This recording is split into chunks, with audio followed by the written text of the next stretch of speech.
6-iyul bizlar navbatdagi zakasni ertalabdan olib qo'yganmiz. Hozir bitamiz sizlarga. Birma-bir tushuntirib beraman. Bundan tashqari tayyor bo'lgan zakaslarimiz ham bor. Bu zakasimizni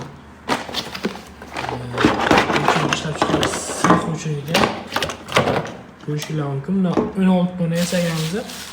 Birinchi yasaganimiz 2 dona testoviy uchun yasagandik. Mijozimizga yoqdi sifatlari, razmerlari.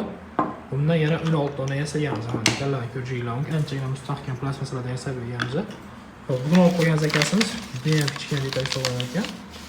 Xullas mana suvlarga muddatini yozadigan apparatni shu plastik detalga ko'rishinglar mumkin. Mana shu yerdan sinib qo'ygan. Mana o'ng tomoni, mana chap tomoni ikkiga bo'lingan. Mana shu narsamizni zapas bilan yasab berish kelishib oldik. Undan 5 dona yasab beramiz. Ular shunga o'xshash topilmaydigan plastmassa detallar kerak bo'ladigan bo'lsa, albatta Pushti Print Masters'ga aloqaga chiqaverasizlar.